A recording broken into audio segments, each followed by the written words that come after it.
Black Lives Matter movement. All these ideas of Black Lives Matter movement. So a concept that arises around audience when looking at political text or images, in particular, like such as speeches, manifestos, and mass media, is imagined communities. And imagined communities is a concept introduced by Benedict Anderson. And they are statistic and have predisposed characteristics that make them more agreeable to what they already believe. And usually it's a way of it's used in a political or social organization that already exists and is currently occupied. So in this case, the Black Lives Matter movement. And the image are the social contexts that demonstrate, the people show and demonstrate the injustice against Black lives.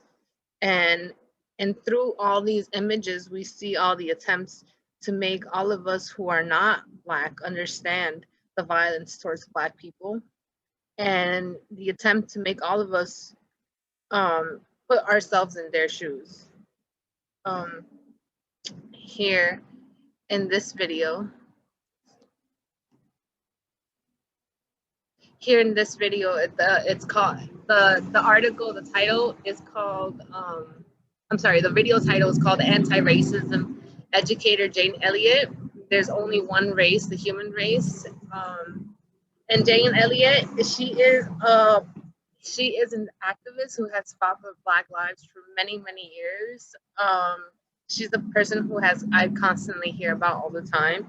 And in this video, she talks a little about her purpose and a little bit about her experiment, and it's called the blue eyes versus brown eyes, and how she uses that to demonstrate injustice in race. So I'm just gonna play. This is the Nordic Track Rower 900. There's so many different options of places that you can row. You can basically row all. Well, I said if I were Black, they'd have killed me a long time ago. And if I were Black and saying the things I say, I wouldn't be alive. Bullshit! No, you're not gonna say I'm sorry there's racism. No, I do not have to ask you nicely. I consider this exercise an injection of the live virus of racism. If you've been through this exercise, the next time you see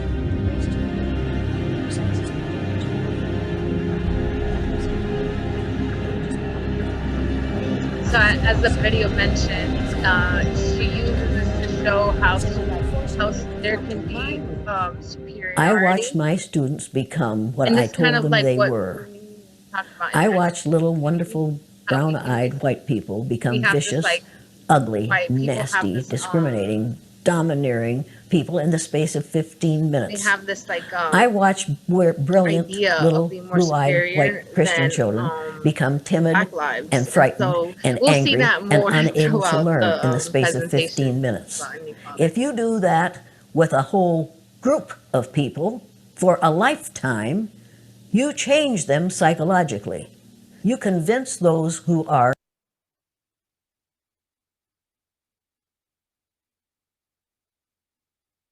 the right to rule. Did you learn anything this morning? I think I learned from the experience of feeling like I was in a glass cage and I was powerless. I realized this morning that there were very few times in my life that I've ever been discriminated against, very few. And you convince those who take the place of the blue-eyed students that they are less than. How did they feel yesterday? Down like a dog on a leash.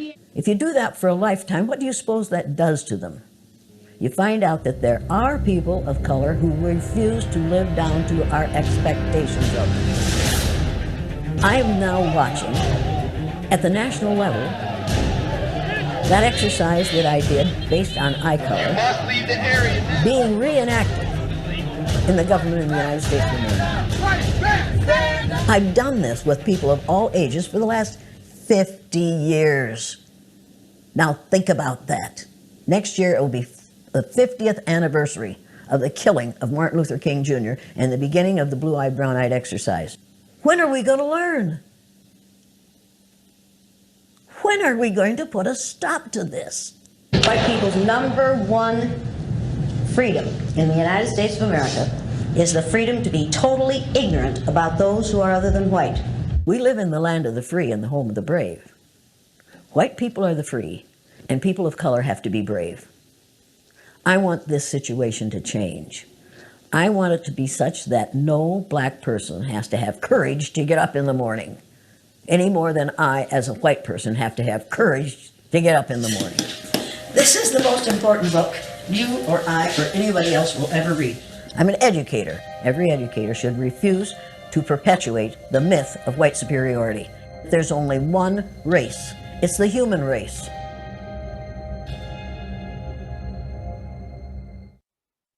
So again, I picked this video because I think it has a lot of topics that we have gone over in class. Like imagine community, inequality that Dean Spade talks about in his book Livable and Normal Life, and just the way that education has inequality as well, and we'll see that a little bit more as we go on.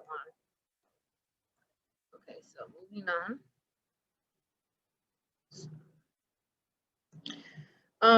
So through these images, they are telling us that they're essentially acting as storytellers, right? A lot of these images tell us a story.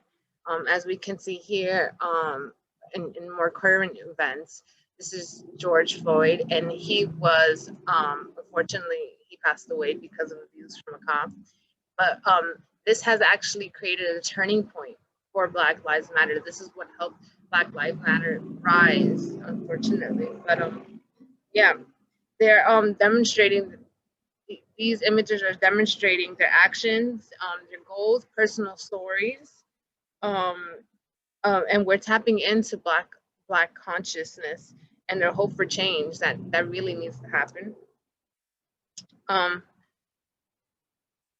And so yeah, and so Crenshaw calls this intersectionality, right? So like, it's important for us to treat Black lives and all lives the same as much as possible. And this is called intersectionality, and it's basically a lens or prism for seeing the way in which various forms of inequality often operate. And this is what Jane Goodall was talking about as well when she was using the experiment of blue eyes and brown eyes in reference to race. We tend to talk about race and equality as a separate from equality based on gender, class, sexuality, or immigration status. And what's often missing is how some people are subject to all of these things, and the experience is not just the sum of its parts, inequality of its parts, right? And in one instance, in an article that I read, we see how there's inequality of recruitment in education, in education programs based on race. So in a Medgar Evers Elementary School located in California, serving about 350 students in grades K through 5, adopted the two-way immersion program. So this is like a dual language program where students learn English and Spanish at the same time. One of 3 classrooms in each grade in the part of the two-way immersion program. One of the 3 classrooms in each grade is part of the the immersion program. The rest are English only classrooms. The majority of the population is African American and Latinos in the school. Like many states in the US, like New York, school districts in California use the system of zip codes to maintain a racial integrated school.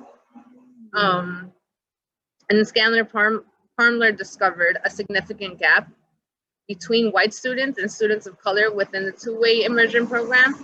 And they noticed that the entire school population is approximately 30% African American.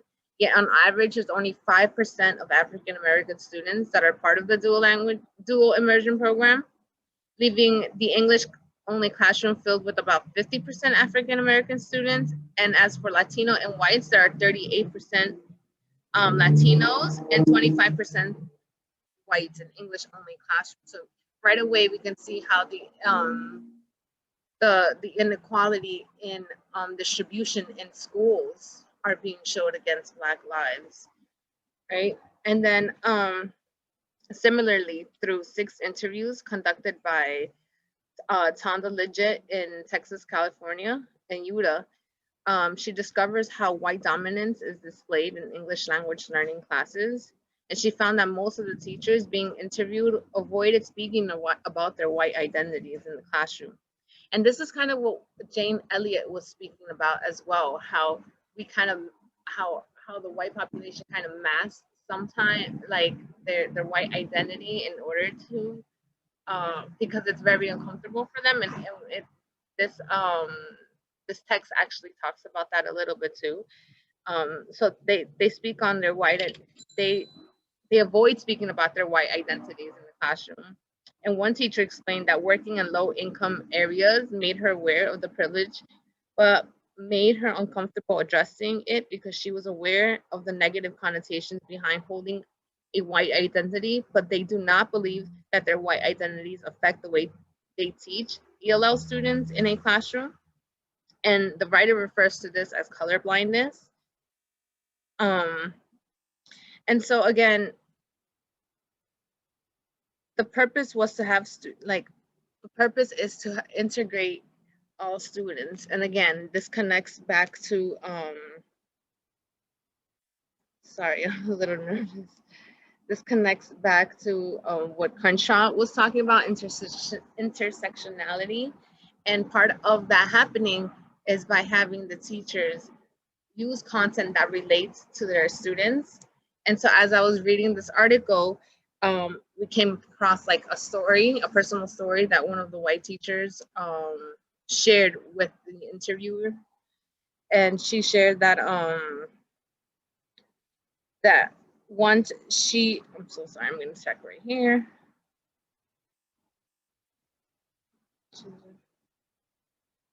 Okay, in one instance, the class, which was mainly made up Black and Latinos, had just finished reading the article and were told to compare 2 wedding photos of a white couple in the 1920s and a white couple in the 1970s. And the purpose was to have students practice their comprehension skills while learning about a traditional American wedding custom. Instead, the students focused on the social economic status of the 2 couples, and they started to compare which couple was richer. The students didn't relate to what was being shown to them because they did not identify themselves within the couples. The teacher refused to acknowledge the influence of race or culture and its role in the classroom. The teacher's refusal to acknowledge this race or culture in the classroom and its role, and how big of a factor it has to do with minority students, had them struggling to learn. And this causes a lot of motivation to fall back, right? So yeah, and so this is George Floyd's case was something that helped spread influence to protect Black lives in the streets, but also in education. And then lastly, Blackout Tuesday is a protest originally organized by marketing director Brianna Ayemang and Jamila Thomason, who are both Black women, and they call for a day of pause on June 2nd across the music industry for what they described as the long-standing racism and inequality that exists from the bedroom to the boulevard. As Dean Spain talked a little bit about this, about the distribution of life of a chance, again, relating back to the case of George Floyd, and the purpose behind the Blackout Tuesday. And in other words, we're trying to show how, again, Black Lives Matter and how the government is shying away from speaking about this, and this is just another way of doing so. And because Instagram is so mainstream and so popular, it really spreads the word a lot faster. Yeah, I think that's it. Thank you so much for listening to me. I'm a little shy, but you know, I got through this, so thank you.